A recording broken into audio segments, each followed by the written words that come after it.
to engage in a series of conversations which span almost the every spectrum of activity which we as human beings undertake.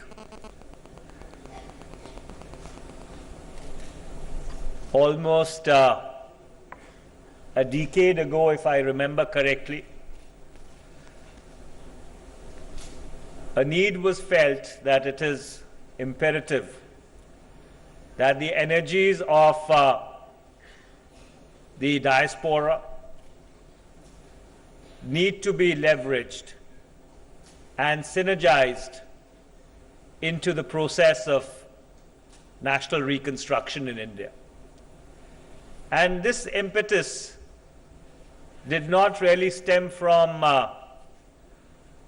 the government of India per se, but I must confess was more driven by the non-resident Indian community, people of Indian origin, who felt that they had a value addition to make. They required or they could make a contribution to India's development. And so therefore, the appropriate platforms and structures needed to be put in place. It was in that context that the Ministry of Overseas Indians was created to specifically cater to the concerns and the aspirations of a very large diaspora which is scattered all across the globe and fortunately, with God's grace, doing extremely well. I'm pained to note that notwithstanding the effort which has been put in, there continue to be aberrations which stifle attempts by PIOs and the diaspora to connect with their motherland in a more seamless manner. And to the young lady out here, my apologies, both profound and sincere, that notwithstanding our efforts, she had to go through an experience which, in the manner in which she described it, obviously would not have been pleasant. But I can assure you that I've taken note of your concerns, and they would be flagged, and flagged properly for appropriate action. So therefore,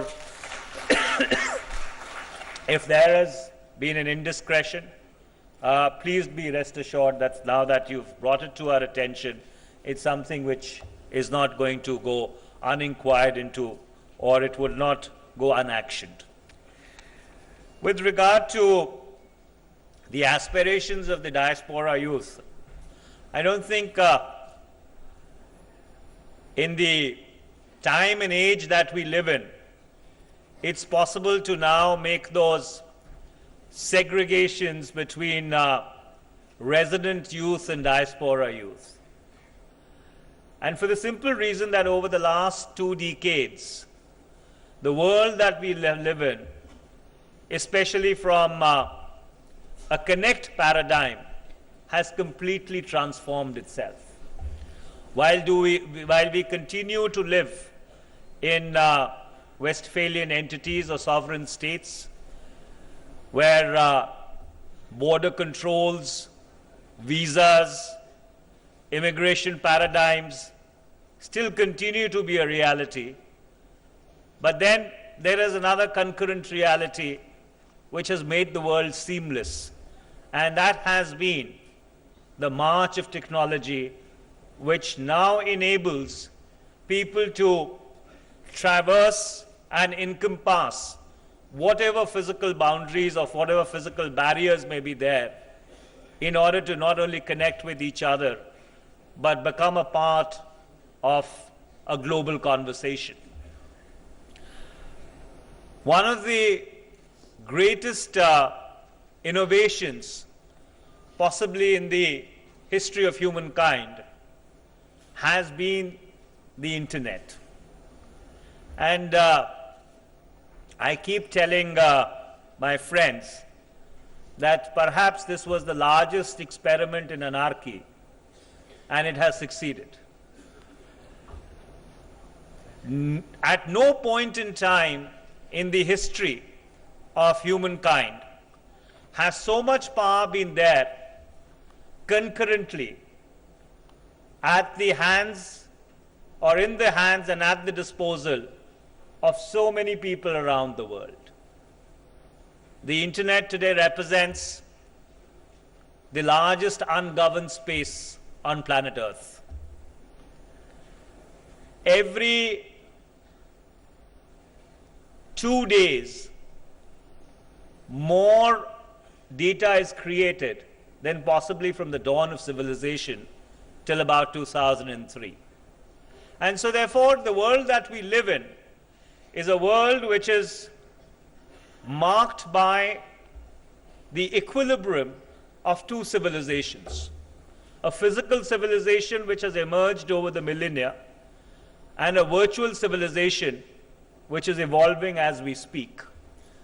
And that possibly gives young people, because not only are they tech savvy, not only are they more adaptable to the instruments of technology, but possibly more importantly, they have the passion and the desire in order to learn, in order to connect, in order to talk to other young people with possibly similar aspirations around the world.